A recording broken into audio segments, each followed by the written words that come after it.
जी, अस्सलाम वालेकुम and welcome to another exciting conversation. और यहाँ हम एक्सप्लोर करेंगे journeys of tech leaders transforming industries. तो अब इसमें टुडे जो हमारा सेशन है, we are joined by Tahseen Ahmed है, जो प्रोफेशनल इंजीनियर हैं, चार्टर्ड इंजीनियर हैं, फिर सर्टिफाइड ऑटोमेशन प्रोफेशनल है, who has gone from leading turbine and boiler control system in power plants से लेके global and IT and automation and API integration expert. तो ये इनका सफ़र है। और तहसीन साहब, we are thrilled to learn from you and from your remarkable cross industry journey. So thank you very much first of all for joining this session and for your time. And मैं career career और study journey के हवाले से आपसे पहले पूछूंगा कि हमें ज़रा थोड़ा सा अपना जो सफ़र है, आपका लाइफ है, अर्ली इंजीनियरिंग बैकग्राउंड, फिर certifications, professional engineer, chartered engineer and cap, and specially chartered engineer का तो मैं इस क्वेश्चन के बाद आगे पूछूंगा पूरा प्रोसीजर क्या है।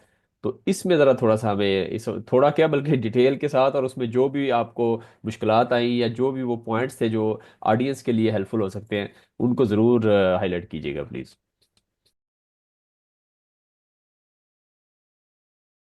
सो मच, आपने मुझे इनवाइट किया और मुझे मौका दिया कि मैं अपना एक्सपीरियंस जो है वो आपके ऑडियंस के साथ शेयर कर सकूं।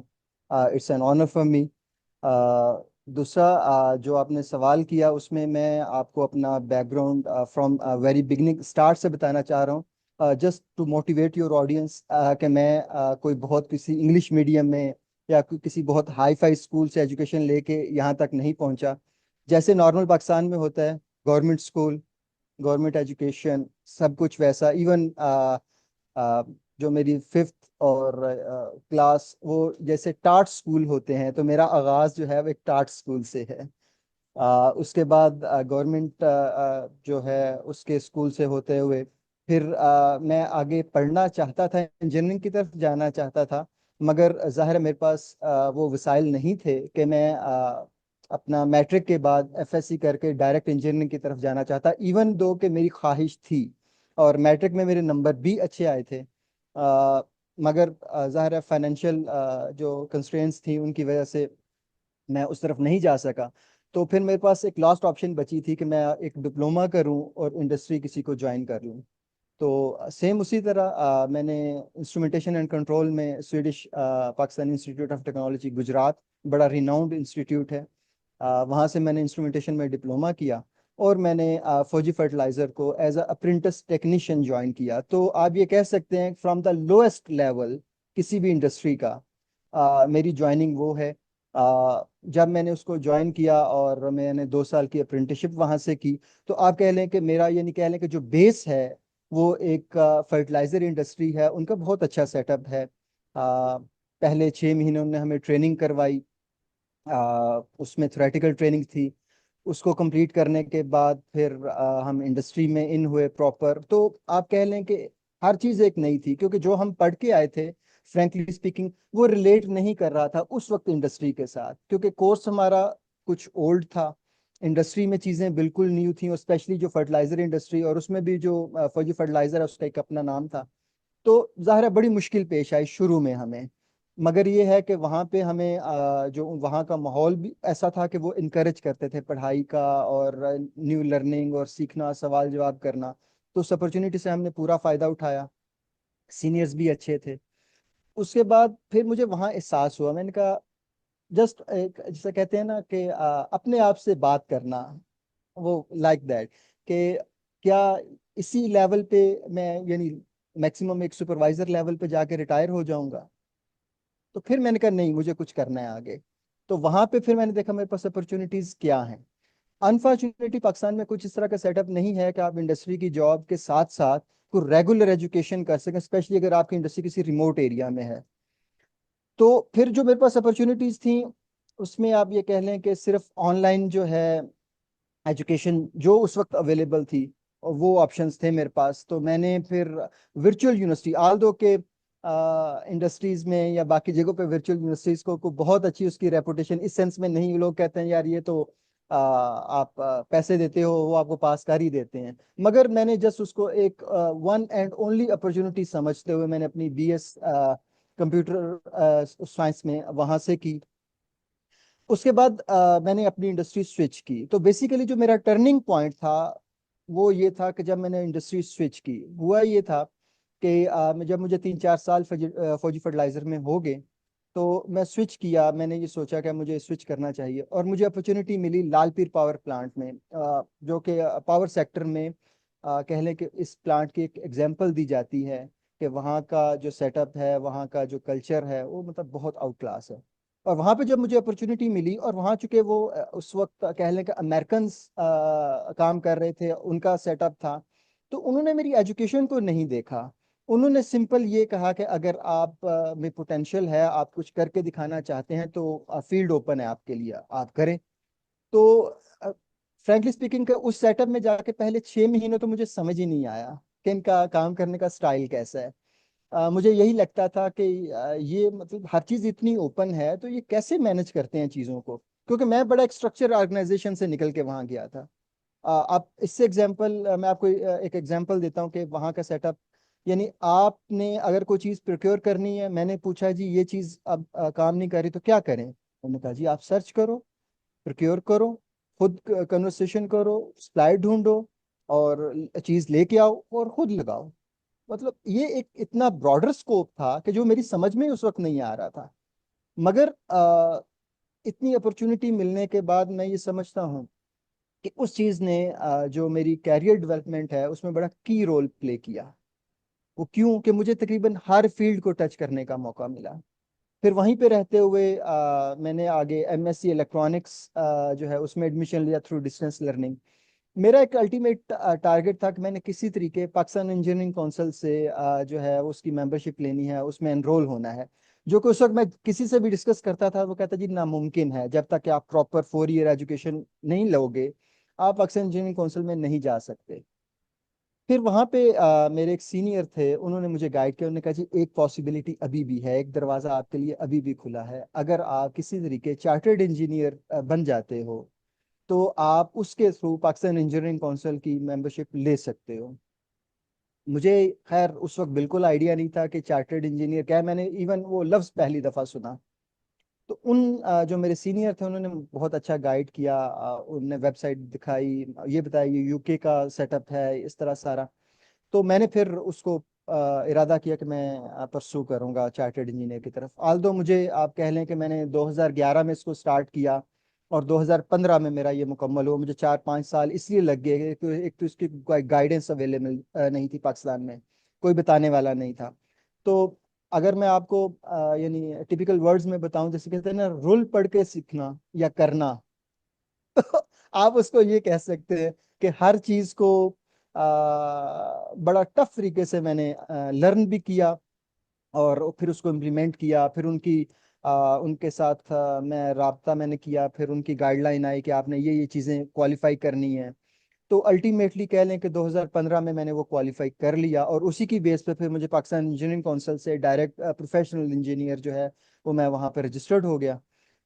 इसी ड्यूरेशन में चूंकि मैं अपना कंटिन्यूस प्रोफेशनल डेवलपमेंट प्लान भी मैंने एक अपना बनाया था, उसको फिलफिल करने के लिए मैंने अपनी सर्टिफिकेशन की, certified automation professional from ISA USA. तो यानी कह लें कि लर्निंग ये था, यानी आप जहाँ भी मैंने अपॉर्चुनिटी देखी मैंने उसको ग्रैब करने की कोशिश की। और अल्हम्दुलिल्लाह अल्लाह का बहुत फजल और एहसान रहा कि जहाँ मैंने यानी कह लें कि हाथ डाला मुझे कामयाबी मिली। अब उसमें लोग कहते हैं कि जी ये एक कह लें कि कहानी लग रही है, या इसमें ऐसे लग रहा है कि एक बंदा जो कि बिल्कुल एक लोएस्ट लेवल एक अप्रेंटिस टेक्नीशियन से उठा और फिर यानी पावर प्लांट में एज अ मैनेजर आईएनसी, जो मेरी लास्ट पोस्ट थी अभी जब मैंने वहां से रिजाइन किया। तो मैं चूंकि इन सारे यानी कह लें कि जो स्टेप्स थे वहां से खुद पर्सनली गुजरा, मुझे उनकी फीलिंग्स का आइडिया था। तो इस चीज ने भी मुझे अपनी जो टीम डेवलपमेंट थी उसमें बहुत हेल्प की।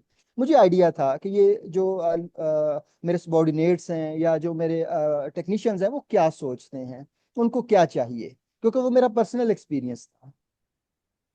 तो ये मेरा जर्नी है, एक समरी है जो मैंने आपको बता दी।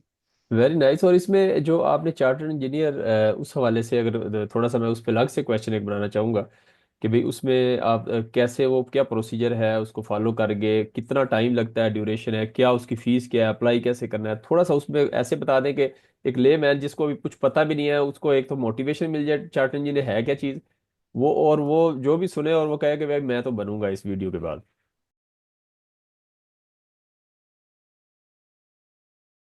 Engineer one of the world most renowned title है इंजीनियरिंग में, और ये टर्मिनल क्वालिफिकेशन है यूके की। उससे ऊपर कोई टाइटल नहीं है इंजीनियरिंग में। तो यानी उसमें ये है कि अगर कोई बंदा चार्टर्ड इंजीनियर बनना चाहता है तो सबसे पहले तो ये है कि आपने अपना एक इंस्टीट्यूट सिलेक्ट करना है, जो भी आपकी फील्ड है। जैसे मेरा इंस्ट्रूमेंटेशन एंड कंट्रोल था, तो मैंने institute of measurement and control से कांटेक्ट किया, जो मेरा फर्स्ट कांटेक्ट था। फिर फर्दर आपका इंस्टीट्यूट आपको गाइड करता है। उसमें पहला स्टेप जो है, आप डायरेक्ट में भी चार्टर्ड की तरफ ना जा सकें तो आप इनकॉर्पोरेटेड इंजीनियर पहले जो है उनका एक चार्टर्ड से बिट लोअर एक उनका टाइटल है, तो आप पहले वो एक्वायर करते हैं, वो लेते हैं। तो उसमें जो बेसिकली पाकिस्तान में क्या होता है कि आपको जो भी इंजीनियर इंडस्ट्री में आता है उसको कहते हैं यार आपने टेक्निकल सीखना है, सिर्फ टेक्निकल, और उसका फोकस सिर्फ टेक्निकल पर रखा जाता है। मगर इनकॉर्पोरेटेड या चार्टर्ड में ऐसा नहीं है। वो आपकी मैनेजमेंट स्किल्स को भी देखते हैं, सेफ्टी को भी देखते हैं, आपकी अप्रोच टूवर्ड्स एनवायरनमेंट भी देखते हैं, आपका प्रॉब्लम सॉल्विंग स्किल्स भी देखते हैं, और जो टेक्निकल लर्निंग है वो तो है ही। तो ये कॉम्बिनेशन है। तो बेसिकली अगर आप कह लें कि इसका इसके पीछे जो मेन डॉक्यूमेंट है जिसको आपने क्वालिफाई करना होता है, इंस्टीट्यूट कोई भी हो, तो वो यूके स्पेक। तो आप उस डॉक्यूमेंट को आपने क्वालिफाई करना होता है। उसमें पांच मेरे ख्याल है 7 कैटेगरीज हैं, और उनमें फिर आगे सब कैटेगरीज हैं। तो वो एक जर्नल क्वेश्चंस वहाँ बने हैं। आपने उन क्वेश्चंस को अपने जो आपका एक्सपीरियंस है वहां से एग्जांपल्स लेके उसको प्रूव करना है।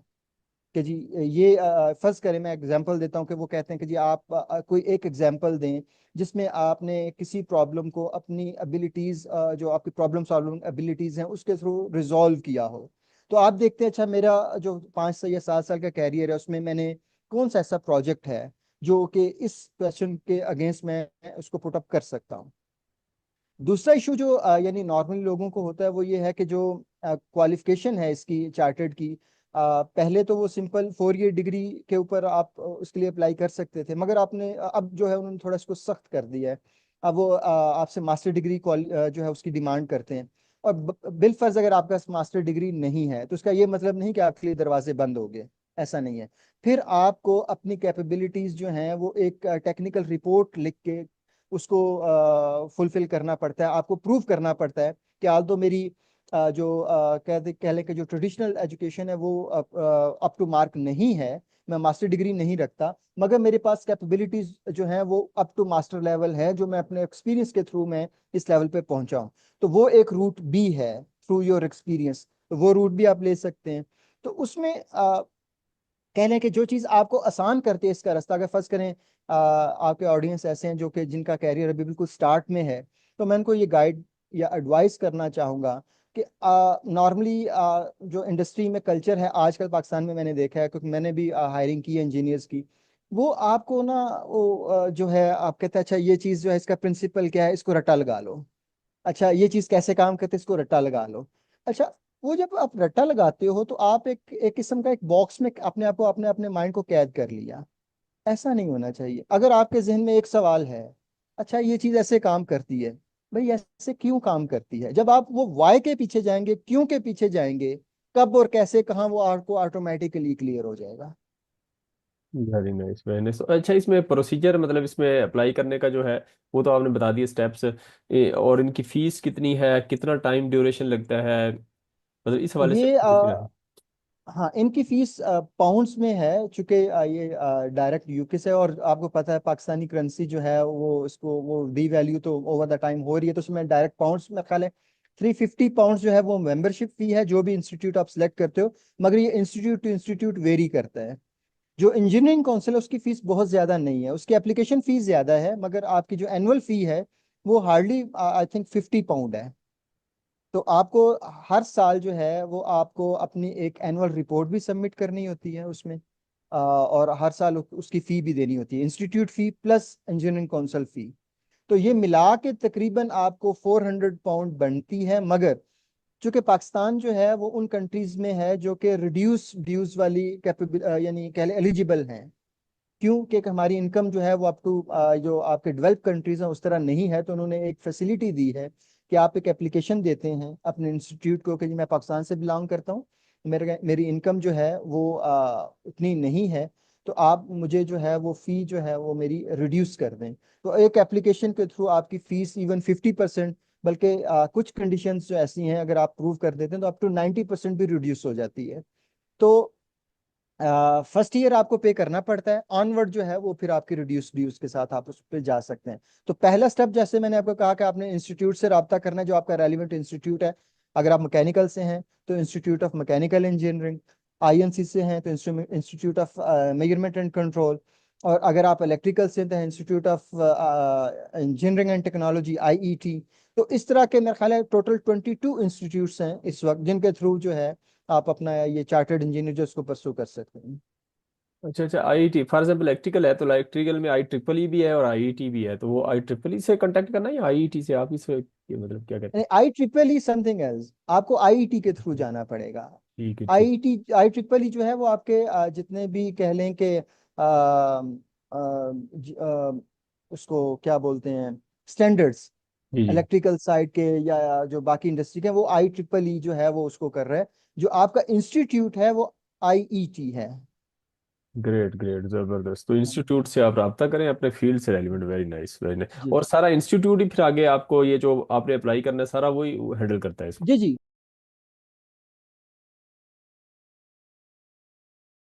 इंस्टीट्यूट आपको प्रॉपर गाइड करता है, आपको बताता है आपके नेक्स्ट स्टेप क्या होंगे। फर्स्ट करें अगर आपने कहा कि मैं चार्टर्ड करना चाहता हूँ, इंस्टीट्यूट आपको एवेल्यूशन के बाद आपको बताएगा कि आप डायरेक्ट चार्टर्ड कर सकते हैं या नहीं। वो फिर आपको बताएगा कि जी आप पहले इनकॉर्पोरेटेड इंजीनियर के लिए अप्लाई करें, उसको क्वालिफाई करें, और उसके बाद नेक्स्ट स्टेप आपका चार्टर्ड होगा। तो उसमें जो मेन चीज़ है वो ये है कि आप के पास एक कंटिन्यूस प्रोफेशनल डेवलपमेंट प्लान होना चाहिए, सीपीडी उसको बोलते हैं।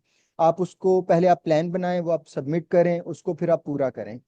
जो जो आप उसमें मेंशन करते हैं, फर्ज करें एक बंदा है, वो ग्रेजुएशन करके इंडस्ट्री में आया तो वो अपना एक सीपीडी प्लान देता है कि जी मैं नेक्स्ट 2 इयर्स में एक प्रोफेशनल जो है करूंगा, सर्टिफिकेशन करूंगा, और मैं अपनी क्वालिफिकेशन इंप्रूव करूंगा। तो ये आपका एक सीपीडी प्लान बन गया। तो फिर आपने फर्स्ट करें जो भी आपने टाइमलाइन दी है उसके मुताबिक आपको अपना सीपीडी जो है वो क्वालिफाई करना है। आपने एक सर्टिफिकेशन करनी है, उसको रिपोर्ट करना है अपने इंस्टीट्यूट को। फिर आप अगर अपने एजुकेशन इंप्रूव कर ली तो उसको भी रिपोर्ट करना है अपने इंस्टीट्यूट को। तो इंस्टीट्यूट जो है वो उसको फिर अवेल्युएट करता है और उसके मुताबिक फिर आपको फर्दर गाइड करता है, और उसके बाद अल्टीमेट आप प्रॉपर एक एप्लीकेशन सबमिट करते हो। वो जब आप एप्लीकेशन सबमिट करते हो वो एक चार्टर्ड इंजीनियर्स का कह लें कि एक बोर्ड है, वो आप उस एप्लीकेशन को रिव्यू करता है। और अगर आप क्वालिफाई करते हो फिर आपका एक इंटरव्यू होता है। अगर आप उस इंटरव्यू को क्वालिफाई करते हो फिर आपका केस आपका इंस्टीट्यूट जो है वो भेजता है इंजीनियरिंग काउंसिल को। फिर इंजीनियरिंग काउंसिल जो है वो as per recommendation of your institute वो आपको चार्टर्ड इंजीनियर या इनकॉर्पोरेटेड इंजीनियर जिसके लिए भी आपने अप्लाई किया होता है वो आपको टाइटल इशू होता है। तो इसमें जो इंडोर्समेंट है, कोई इंडस्ट्री एक्सपर्ट जो कि पहले से चार्टर्ड इंजीनियर है, या इस तरह की नहीं इंडोर्समेंट चाहिए होती कि वो, या ये भी मतलब ये मैनेज करते हैं इंस्टीट्यूट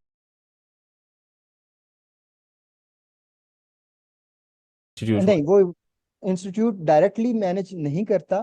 वो पहले आपसे कहता है कि जी आपका जो आपको बेसिकली दो दो तरह के इंडोर्समेंट चाहिए। अगर आप इंडस्ट्री में ऑलरेडी इन हैं तो जो आपका इनलाइन बॉस है वो आपकी जितने भी आपने प्रोजेक्ट्स लिखे हैं या जो आपने अपना कैरियर पाथ लिखा है वो उसको वेरीफाई करेगा। जो सेकंड है वो आपका आपको एक चार्टर्ड इंजीनियर चाहिए जो आपकी ओवरऑल एप्लीकेशन को सपोर्ट करे, वो आपका सपोर्टर बने। वो भी आपको गाइड करेगा, जब आप उससे राब्ता करेंगे आप अपनी अपनी एप्लीकेशन उसको भेजेंगे, वो आपको बताएगा अवेल्युएट करके आपकी एप्लीकेशन में ये जो हैं वो कमियां हैं, आप इसको इम्प्रूव करो।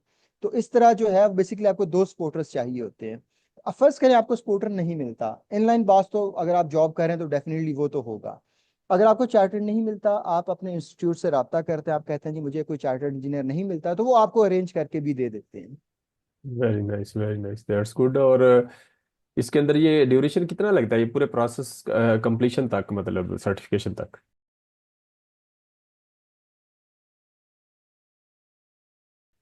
देखें, मिनिमम अगर आप बहुत फास्ट पेस से भी जाएं तो 2 साल लग जाते हैं इसको।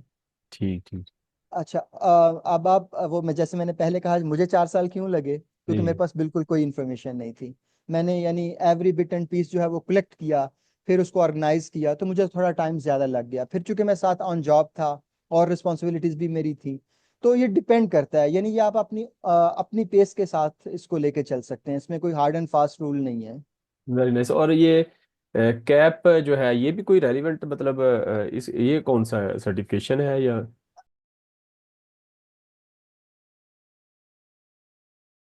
ये रेलिवेंट बनता है इंस्ट्रूमेंटेशन एंड कंट्रोल इंजीनियर्स जो हैं उनके लिए। अच्छा, ये उनके लिए ये भी एक स्पेशल बड़ा, है। हाँ जी, ये स्पेशल है और बड़ा कम्प्रिहेंसिव सर्टिफिकेशन है।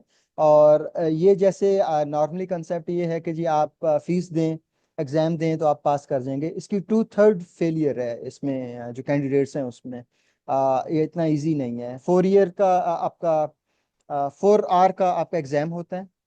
और ये आपको प्रोमेट्रिक सेंटर पाकिस्तान में बने, आप वहाँ पे एग्ज़ाम दे सकते हैं। मेरा ख्याल है तकरीबन 200 सवाल होते हैं, जो कि आपको 4 घंटे में आपका टाइम होता है कंटिन्यूस, वो आपने उसमें सॉल्व करने।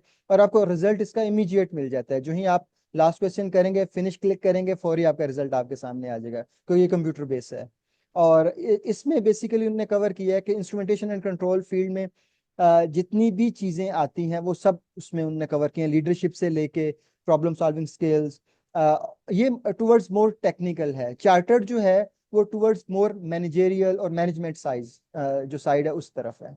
Very nice, very nice, that's. और इसके अलावा एक और भी है, जिस तरह हायर एजुकेशन एकेडमी करवाती है एसोसिएट फेलो, फेलो, उस हवाले से भी कोई इंफॉर्मेशन है वो, दैट इज?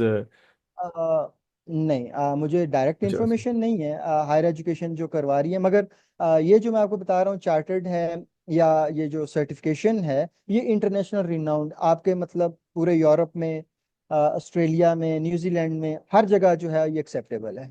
हाँ, वेरी नाइस, वेरी नाइस। तो चले, हमारा एक सेशन तो कंप्लीट हो गया। एक ही क्वेश्चन पूछा, अभी 9 क्वेश्चन पीछे बचे हुए हैं। तो आपने माशाल्लाह ज़बरदस्त डिटेल के साथ पूछा है। तो अभी हम कंसेक्टिव दोबारा स्टार्ट करते हैं।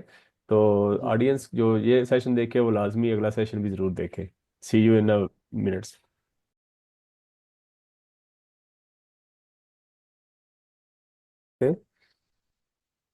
हेलो एवरीवन, ये हमारा दूसरा सेशन है तहसीन साहब के साथ। पिछले सेशन में हम, तहसीन साहब मैं आपको बता दूं, प्रोफेशनल इंजीनियर हैं, चार्टर इंजीनियर हैं, सर्टिफाइड ऑटोमेटिक ऑटोमेशन प्रोफेशनल है।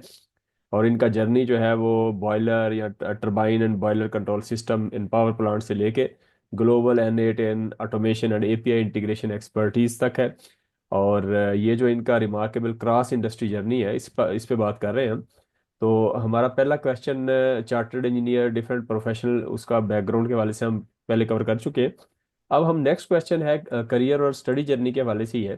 तहसीन साहब, उसमें अगेन शुक्रिया आपका, आपने दोबारा इसमें तशरीफ लाया। और इसमें योर एकेडमिक पाथ जो इलेक्ट्रॉनिक्स के अंदर है, फिर बिजनेस एडमिनिस्ट्रेशन है, इसने कैसे आपका शेप किया आपकी टेक्निकल बिजनेस हाइब्रिड अप्रोच को?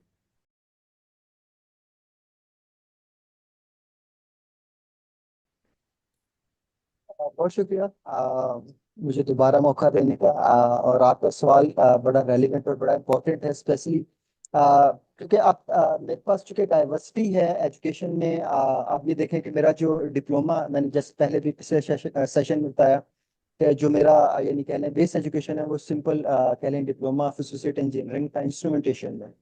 तो इंस्ट्रूमेंटेशन के बाद जो मेरी BSc थी वो कंप्यूटर साइंस में थी, MSc इलेक्ट्रॉनिक्स में थी, और उसके बाद MBA मेरा HR में है।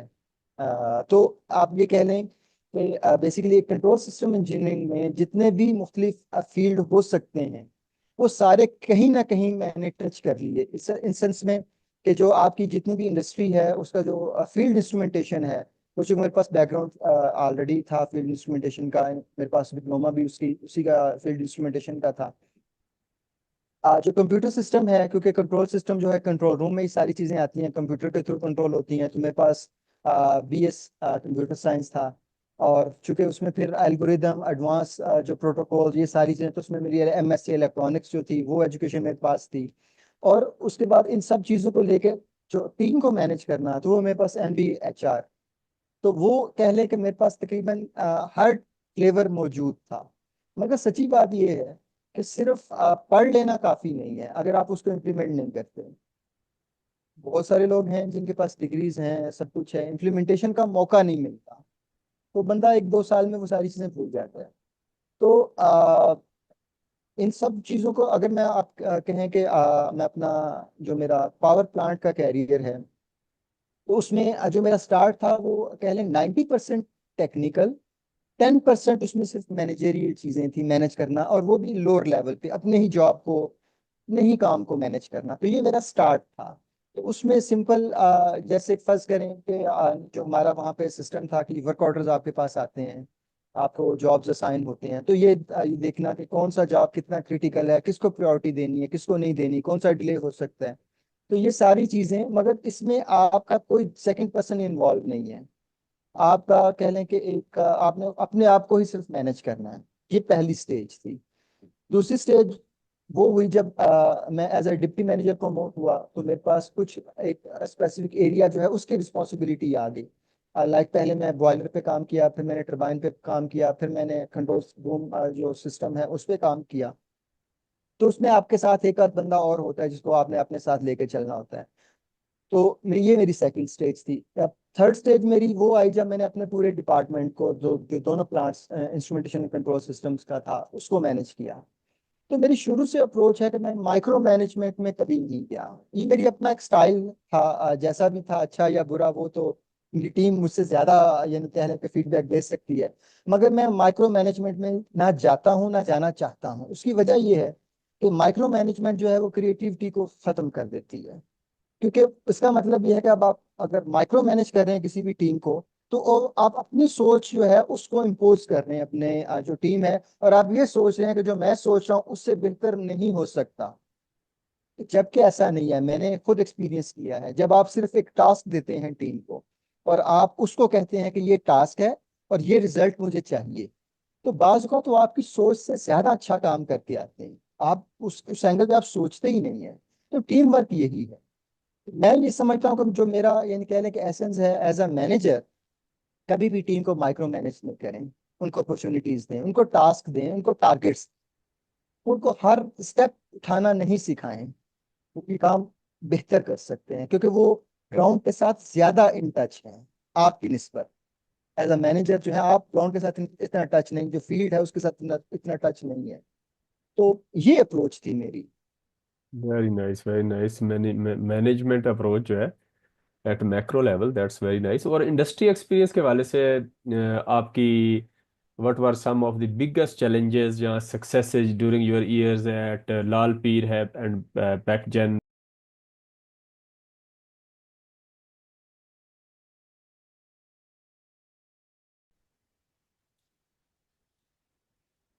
उसमें मैं सिर्फ एक एग्जांपल देना चाहूंगा, और उसमें ये था कि एक टेक्निकल चैलेंज हमें आया कि हमने हमारे पास बॉयलर फीड वाटर पंप्स थे, जो कि 6 मेगावाट का एक पंप था, और उसमें कह लें कि वो फिक्स स्पीड थे। तो उस पे हमारा जो कह लें कि जो एफिशिएंसी लॉसेस थे वो बहुत ज्यादा थे। तो हमारी लाल पीर ने डिसाइड किया कि हम उसको वेरिएबल फ्रिक्वेंसी ड्राइव्स के ऊपर शिफ्ट करेंगे। अब इक्विपमेंट जो है वो तो आ गया, वो उसको हमने ऑर्डर भी कर दिया। सवाल ये था उसका कंट्रोल सिस्टम कौन बनाएगा। हमने ओईएम से कांटेक्ट किया, तो जो उन्होंने हमें टाइमलाइन और जो उसके एक्सपेंस बताए वो बहुत ज्यादा थे। वो टाइमलाइन हम अफोर्ड ही नहीं कर सकते थे। तो अगर हम उस टाइमलाइन पे जाते तो जो हमारा आउटेज पीरियड था वो गुजर जाता।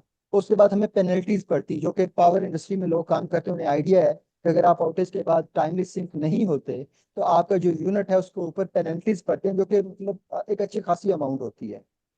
तो उस वक्त मैंने कह लें कि खुद एक चैलेंज लिया। मैंने ये कहा कि जिसका पूरा कंट्रोल सिस्टम मैं खुद डिजाइन करूंगा। आल्दो के बड़ा टफ था मैनेजमेंट को कन्विंस करना, क्योंकि आपके कंपटीशन में एक इंटरनेशनल कंपनी थी जो कि ये काम करने जा रही थी, और आप कह रहे हैं कि मैं उसको इन हाउस करूंगा। उसका कॉन्फिडेंस उनका जीतना बड़ा एक मुश्किल काम था। मगर समहाउ वो काम हमने किया, मैनेजमेंट का कॉन्फिडेंस हमने जीता, और वो पूरा कंप्लीट कंट्रोल सिस्टम जो है हमने इन हाउस डिजाइन किया। उसमें मेरे साथ एक और बंदा था, मैं उसको मेन लीड कर रहा था। और वो सिस्टम आज तक तकरीबन कह लें उस सिस्टम को लगे हुए आज 8वां साल है। विदाउट अ सिंगल फेलियर, वो सिस्टम अभी तक इन सर्विस है। और आप कह लें कि किसी भी आईएनसी जो इंजीनियर जो प्रोफेशनल, उसका एक ड्रीम होता है कि वो एक स्क्रैच से सिस्टम को खुद डिजाइन करे, उसको इम्प्लीमेंट करे, कमीशन करे, और फिर उसको प्रूव करे एक रनिंग यूनिट के ऊपर। तो वो सारे स्टेप्स अल्हम्दुलिल्लाह मुझे अपॉर्चुनिटी मिली और वो मैंने किया। और इवन उसके ऊपर मैंने एक पेपर भी लिखा जो कि इस वक्त ऑनलाइन अवेलेबल भी है। अगर आप कहें कि मैं आपको उसका लिंक भी भेज दूंगा। उसमें ये वो सारी डिटेल्स जो है वो मेंशन है कि वो किस तरह हम उसको लेके चले स्क्रैच से, क्या क्या हमें जो है वो इश्यूज आए, हम उनको कैसे टैकल किया। तो कह लें तो वो एक काफी हद तक एक टेक्निकल डिटेल जो है वो उसमें मिल जाएगी। वेरी नाइस, दैट्स वंडरफुल तहसीन साहब, दैट्स रियली नाइस। और इसमें इंडस्ट्री एक्सपीरियंस में मैं एक और एस्पेक्ट के आपने जो मैनेजिंग ये जो डीसीएस है और टरबाइन ट्यूनिंग है, आउटेज एग्जीक्यूशन है, इसने आपको कैसे प्रिपेयर किया कि आप इसमें फ्रीलांसिंग के हवाले से?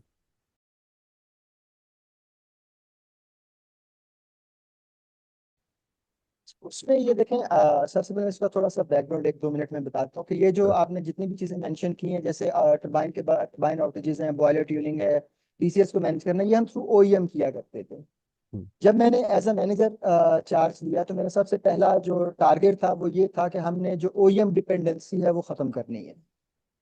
उसके लिए ये सबसे पहले पहले ये तो ज़ाहिर है नाजरीन को मुझे बताएं खुद। कि ये ओरियम ये क्या चीज़ है, ये जो डिपेंडेंसी थोड़ा सा। ओईएम का होता है ओरिजिनल इक्विपमेंट मैन्युफैक्चरर। जो भी आई। आपको चीज देता है, जिसने वो चीज बनाई होती है, जैसे जी हमारा जी। पावर प्लांट जो है वो एमएचआई का था, मित्सुबिशी हैवी इंडस्ट्रीज।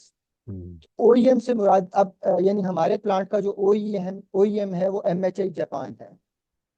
तो हम कह लें कि हर आउटेज के बाद कह लें कि डिपेंडेंट थे उसके कि वो जापानीज टीम आए, वो हमें ये सारी ट्यूनिंग, ये हर चीज दोबारा अप टू मार्क जो है वो सेट करके दे ताकि हम प्लांट को चला सकें। तो मेरा जो पहला टारगेट था वो ये था कि हमने डिपेंडेंट नहीं रहना, हमने ये कैपेबिलिटी इन हाउस डेवलप करनी है। तो ज़ाहिर है इसको लीड करना पड़ता है, आपको अपनी टीम को हौसला देना पड़ता है कि नहीं हम ये कर लेंगे, और अगर कुछ गलत हुआ तो मैं पीछे खड़ा हूँ, मैं इसको टेक्निकली डील कर लूंगा, मैं ऊपर हायर मैनेजमेंट को भी जवाब दे दूंगा। तो आपको अपनी टीम को कॉन्फिडेंस देना पड़ता है।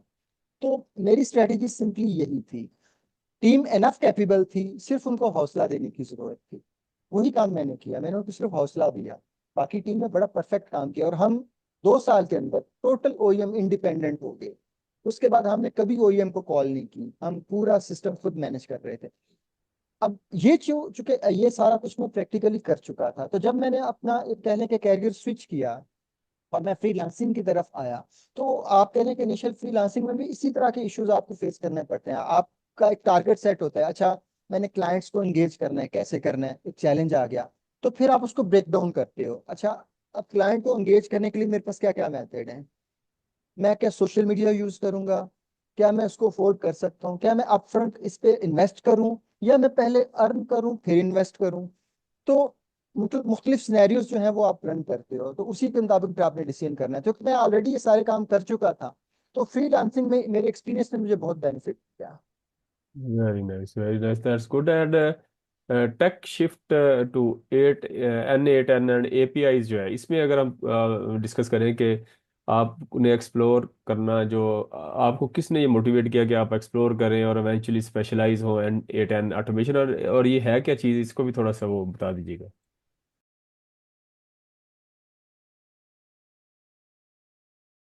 बेसिकली N8N एक सॉफ्टवेयर है जो कि नो कोड कैटेगरी सॉफ्टवेयर में आता है। नो कोड से मुराद ये है कि इसमें आपके पास नोड्स या एक स्पेसिफिक फंक्शन करने के लिए जो है वो बॉक्स, अगर मैं सिंपल वर्ड्स में कहूँ, तो ऑलरेडी बने हैं, उनका एक स्पेसिफिक फंक्शन है। तो वो लाइक योर टूल्स, जैसे आपकी एक टूल किट होती है, उसमें आपके पास मुख्तलिफ कह लें कि इंस्ट्रूमेंट्स होते हैं, चीज़ें होती हैं जिनसे आप मुख्तलिफ काम ले सकते हैं। तो यस। वो नोड्स, अगर मैं उसको टेक्निकल यानी N8N की लैंग्वेज में कहूँ, तो वो नोड्स बने होते हैं, हर एक स्पेसिफिक फंक्शन।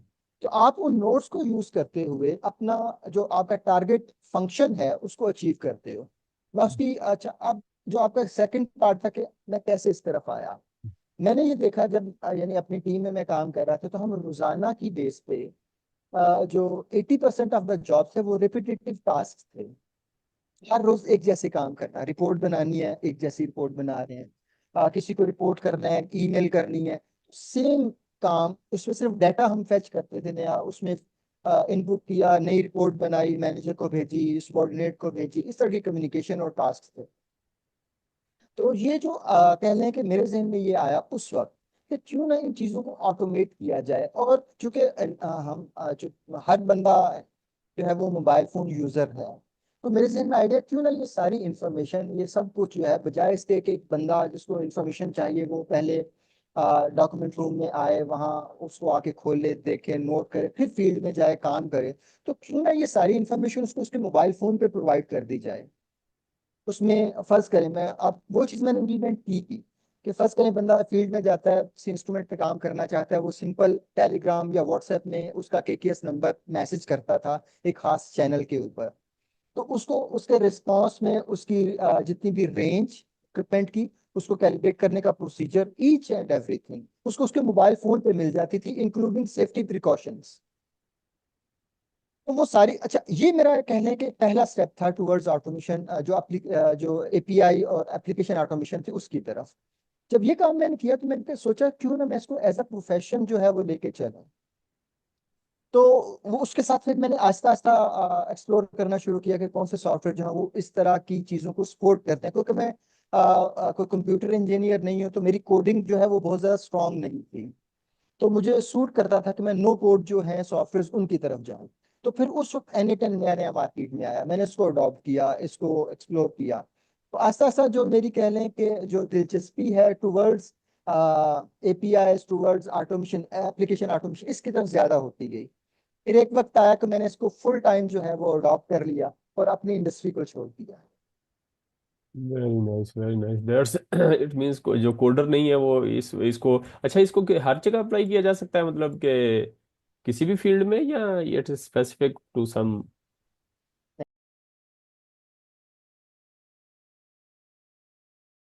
इसको किसी भी फील्ड में आप अप्लाई कर सकते हैं। ऐसे काम जो रिपीटेटिव टास्क के हैं, ऐसे काम जो आप ये चाह रहे हो कि अगर मैं कुछ सर्टन मेरे पास इंफॉर्मेशन हो। जी आपने जी एआई का नाम सुना है, आजकल बहुत ज्यादा इसका बूम जी है, हर बंदा एआई की बात कर रहा है। तो बेसिकली जो रियल एआई है वो इसके पीछे काम कर रही है। मैं इसकी आपको एक छोटी सी एग्जांपल देता जी हूँ। जी, बिल्कुल। फर्ज करें आप रोजाना की बुनियाद पे आपको ईमेल्स आती हैं, थाउजेंड्स ईमेल, इवन बिल्कुल। 10,000 ईमेल्स, और आपने उनको रिप्लाई करना होता है, आपके लिए बड़ा मुश्किल हो जाता है। उसके लिए जी आपने अपनी टीम भी रखी हुई है। तो ये सारा काम, फर्स्ट में आपकी कंपनी है, आप उसके रिलेटेड आपको क्वेश्चंस आते हैं, ईमेल्स आते हैं, सपोर्ट के लिए आती हैं, तो ये सारा काम थ्रू एन10 आप कर सकते हो, आपको कोई बंदा रखने की जरूरत नहीं।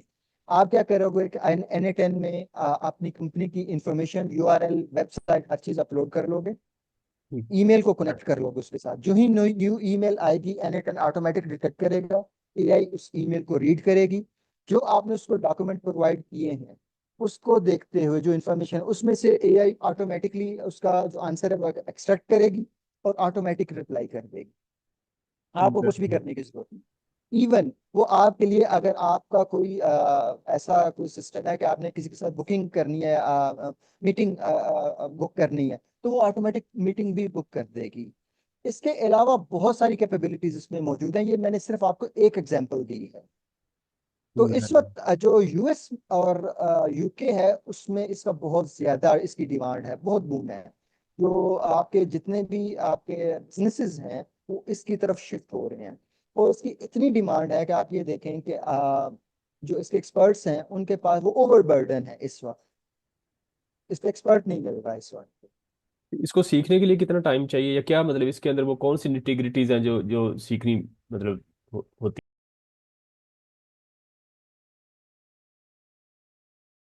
अगर आपका बैकग्राउंड कंप्यूटर है और आप कंप्यूटर को जानते हैं तो मेरे ख्याल विद इन 6 मंथ आप इसको सीख सकते हैं एनी टाइम। बहुत टफ नहीं है। इसमें कहने के मैं ये कहूँगा कॉमन सेंस ज्यादा है, टेक्निकलिटी उतनी ज्यादा नहीं है, क्योंकि नोट्स और हर चीज तो ऑलरेडी आपको मिल जाएगी। ये आप अब आपने डिसाइड करना है मैंने कौन सी चीज कहाँ पे यूज करनी है। वेरी नाइस, ये तो आपने बड़ी मोटिवेशन दी, और इसमें ये पेड, डेफिनेटली पेड होगा, और इसको यूज करने के लिए क्या कहते हैं? नहीं, ये फ्री पेड है, ये पेड नहीं है। हर हाँ, बंदा वेरी इसको यूज इंटरेस्टिंग कर यार, सकता वेरी है। Interesting, this is. और इसमें देखें, आल्दो के वो एक मैनेज्ड अकाउंट्स भी आपको ऑफर करते हैं अराउंड $20 पर मंथ। मगर आपको, अगर आप वो कहते हैं कि ना मैं ये अफोर्ड नहीं कर सकता, तो इवन आप $5 लेके अपना सर्वर लेके, ये सॉफ्टवेयर फ्री है, आप उसको उस पर इंस्टॉल करें, तो इसके साथ आप खेलें, आप इसको एक्सप्लोर करें, आप कर सकते हैं। मैं कहा $5 to $10 अगर आप अपने आप पे इन्वेस्ट करना चाहें तो कोई बहुत जी जी, ज्यादा नहीं है इस वक्त। बिल्कुल बिल्कुल। ये वेरी एक्सपेंसिव नाइस। नहीं है। It's really inspiring to learn this one. And इसमें टेक के शिफ्ट में एक और चीज़ के, what are the some exciting या अनयूजुअल यूज केसेस जो कि आपने बिल्ड किए हैं using APIs and workflow integration?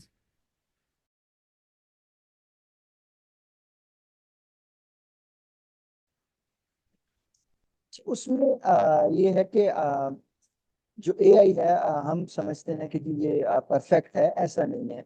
अभी तक जो जितने भी सिस्टम्स मैंने देखे, जो मैं अपने एक्सपीरियंस में बात कर रहा हूँ, इसकी एक्यूरेसी अप टू 90% है। फर्स्ट टाइम इसमें मैंने आपको कहा कि जी ईमेल्स आई, आपने ईमेल्स जो हैं वो राइट एआई के थ्रू राइट करवाई, उसका रिप्लाई जो है वो आपने प्रिपेयर करवाया और भेजा। मगर व्हाट अबाउट द 10%?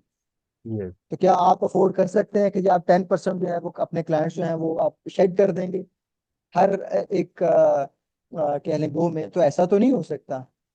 तो हमें भी ये इशू आया।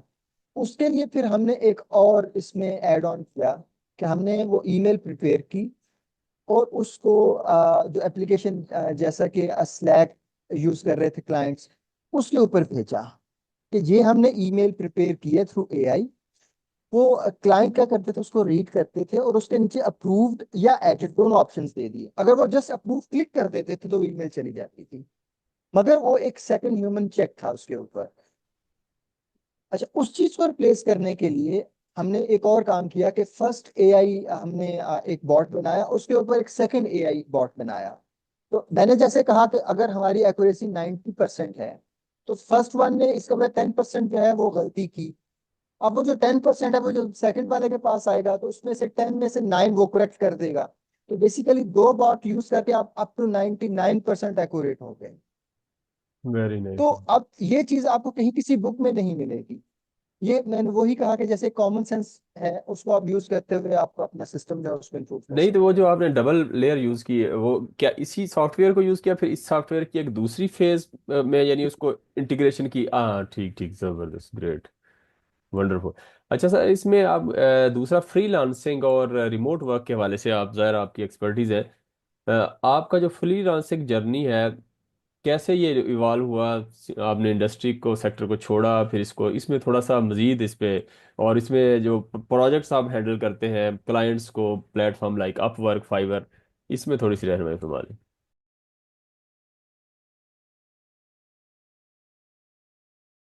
अच्छा, उसमें ये देखें, जो सबसे पहली चीज, अगर आप फ्रीलांसिंग करना चाहते हैं तो नॉर्मली एक कंसेप्ट है कि ये बड़ा मुश्किल है और इसके लिए तो बड़ी कहने को हाई फाई इंग्लिश आनी थी, नहीं, ऐसा कुछ भी नहीं है। जैसे अगर आप ऑनेस्ट हैं, आप जो कम्युनिकेशन आपकी क्लियर और प्रिसाइज है, आप फ्रीलांसिंग में आप कामयाब हो सकते हैं, कोई बड़ा इसमें इशू नहीं है। मसला कहाँ आता है कि जब आप जो है वो क्लाइंट्स जो है उनके साथ कम्युनिकेशन क्लियर नहीं करते हैं, आप अपनी डेडलाइंस को फॉलो नहीं करते।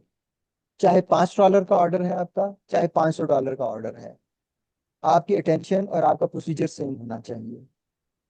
अगर आप इस तरह करेंगे तो देखिए, और दूसरी बात यह है कि लोग अमूमन क्या करते हैं, उनका कंसेप्ट ये है कि अगर मैंने आज फ्रीलांसिंग शुरू की तो 1 महीने में तो मुझे 1-2 लाख जो है वो इसकी इनकम आनी चाहिए, वरना तो फ्रीलांसिंग का क्या फायदा? ऐसा नहीं है। ये आप इसकी एग्जांपल ये देखेंगे, जो फ्रीलांसिंग है या जो बिजनेस है, ये चींटी के पाँव लेके पैदा होता है। मे बी आपको पहले 6 महीने में कोई खास प्रोग्रेस नजर भी ना आए, मगर अगर आप इन टच हैं और आप सस्टेन कर रहे हैं तो यही एक प्रोग्रेस है आप, कि आपने पहले 6 महीने सस्टेन कर लिया। अब आप देखेंगे कि जो नेक्स्ट 6 मंथ हैं उसमें आप, ये लीनियर नहीं है, ये एक्सपोनेंशियल है जो ग्रोथ है इसकी।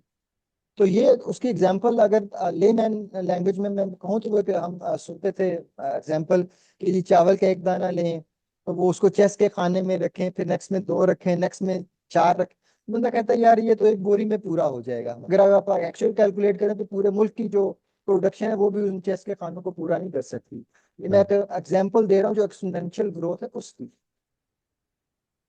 तो उसमें कम्युनिकेशन आप क्लियर रखें, चीज़ों को यानी साफ साफ बात करें क्लाइंट के साथ तो मुश्किल नहीं है उसमें। अगर आप ने स्टार्ट करना है तो मेरा ख्याल है जो आपका फाइवर है ये बेहतरीन प्लेटफॉर्म है स्टार्ट करने के पॉइंट ऑफ व्यू से। अगर आप थोड़ा सा मेच्योर हो गए, आपने एक्सपीरियंस ले लिया, तो आप वर्क और दूसरे प्लेटफॉर्म भी हैं, मगर स्टार्ट के लिए फाइवर बेस्ट है। ये मेरा एक्सपीरियंस है, मे बी लोग जो है वो इससे एग्री करें या ना करें, मगर मैंने इसी तरह किया था। Very good, very good, that's good. और इसके अंदर जो प्रोजेक्ट्स लेते हैं वो किस कंट्री के ज्यादा होते हैं, मतलब किस कंट्री से आपके क्लाइंट होते हैं? मोस्टली मेरे यूएस के क्लाइंट्स हैं Yeah. ज्यादातर, हम्म। मगर साथ में जर्मन क्लाइंट्स और यूके क्लाइंट्स, यानी ये तीन कंट्रीज ऐसी हैं जिसमें सबसे ज्यादा काम जो है वो इस वक्त अवेलेबल है। Very nice, very nice. तो एक कोई सॉफ्टवेयर, ये वाला एक स्पेसिफिक सॉफ्टवेयर सीखता है और कुछ नहीं उसके पास skill, it means he can start this kind of projects, या?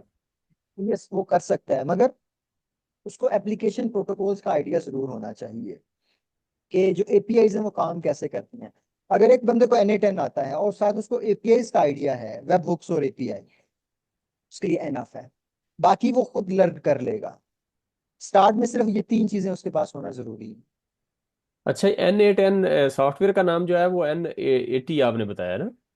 N8N हाँ, बेसिकली N8N ये, इसका नाम है, यस, ठीक। ये सॉफ्टवेयर का नाम है और इसको कोई बहुत ज्यादा अरसा नहीं हुआ, 2-3 साल हुए हैं इसको। ठीक, ठीक। अच्छा, इसमें फाइनल हम इनको कंक्लूड करते हैं मेंटरिंग और एडवाइस के वाले से, कि आप क्या एडवाइस देंगे उन इंजीनियर्स को जो ट्रांजिशनिंग पीरियड में है फ्रॉम ट्रेडिशनल इंडस्ट्रीज से टेक और ऑटोमेशन की तरफ जा रहे हैं? इस हवाले से ज़रा थोड़ी रहनुमाई फरमा दें।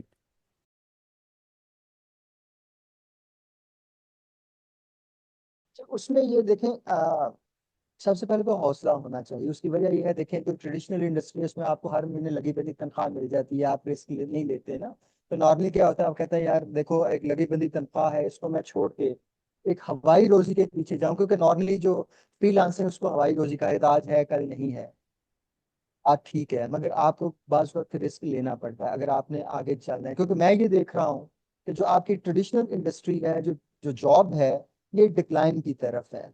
जो नया दौर है, जो आगे आने वाला जमाना है, वो सारा जो है वो फ्रीलांसिंग और कंप्यूटर बेस है। अभी पाकिस्तान में वो चीज़ें शुरू नहीं हुई। नॉर्मली जो एशियन कंट्रीज हैं उनमें वो ट्रेंड बाद में आता है। स्टार्टिंग जो है उनकी कंट्री, वो यूएस है, यूके है, ऑस्ट्रेलिया, इन कंट्रीज से वो ट्रेंड स्टार्ट होता है। और वहां पे ये ट्रेंड स्टार्ट हो चुका है कि आप जो है वो हर चीज कंप्यूटर थ्रू और ऑटोमेशन जो है उसको लेके आ रहे हैं। पाकिस्तान, मैं उसके एक एग्जांपल देता हूँ, इससे रेलिवेंट है। आप ये देखें, आज से 10 साल पहले जो बंदा ऑटोमेटिक गाड़ी ले लेता था, लोग उसको कहते थे यार इसने बड़ी बेवकूफ़ी की है, इसने ऑटोमेटिक गाड़ी ले ली। आज के दौर में जो मैनुअल गाड़ी ले लेता है, कहते हैं यार ये तो बेवकूफ़ी की, तुमने मैनुअल गाड़ी क्यों ली। कितना बड़ा शिफ्ट आया है। सेम ये चीज जो है वो नेक्स्ट 2 to 3 years जो है वो होने जा रही है। कंप्यूटर बेस्ड चीजें होने जा रही हैं। इवन आपका घर जो है उसमें ऑटोमेशन इतनी इन्वॉल्व हो जाएगी कि लोग हैरान होंगे कि इतनी ज्यादा ऑटोमेशन एक घर के अंदर। आप अपनी लेटेस्ट अभी गाड़ियां देख लें, वो गियर सिस्टम खत्म हो गया, टच सिस्टम आ गया, बटन्स आ गए गियर शिफ्टिंग के लिए, कितनी एडवांसमेंट आ गई विद इन फ्यू ईयर्स। ये आगे इसी तरह एडवांस हो गई ये चीजें। और अगर एक बंदा कंप्यूटर और इन चीजों से बचना चाह रहा है, उसका सर्वाइवल मुश्किल हो जाए। यस, यस, बिल्कुल। और इसमें सर्टिफिकेशन के हवाले से कोई एडवाइस, और आप के कौन सी सर्टिफिकेशन या टूल्स जो है आप रिकमेंड करते हैं? आपने ये बता भी दिए तीन, फॉर यंग प्रोफेशनल्स के लिए जो इंटरेस्टेड हैं एपीआई में ऑटोमेशन वर्क के हवाले से।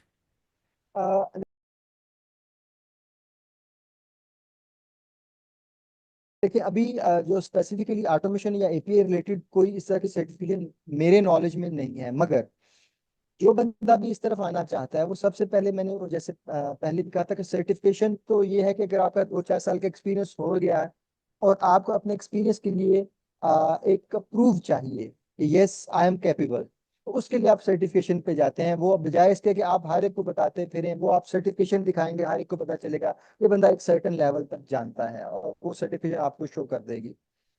तो उस तक पहुंचने के लिए पहले आपको सीखना, जो एक लर्निंग एटीट्यूड है वो बहुत जरूरी है।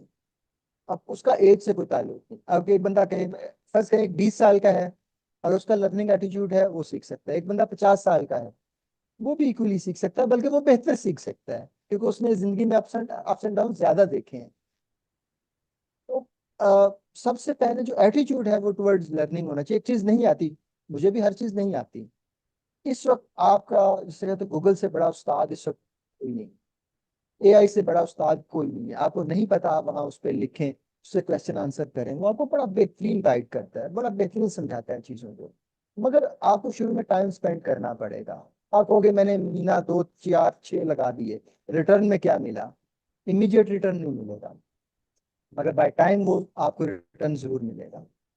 वेरी नाइस तहसील साहब, आपने बड़ी ज़बरदस्त चीज़ों को कूजे में भी, दरिया को कूजे में भी बंद किया, और साथ साथ आपने उनकी डिटेल्स भी जहाँ ज़रूरी थी वहाँ भी आपने बताई हैं। Really thanks for sharing your journey, और फ्रॉम इंडस्ट्रियल फील्ड एक्सपर्टी से लेके कटिंग एज ऑटोमेशन तक in SaaS platforms, definitely.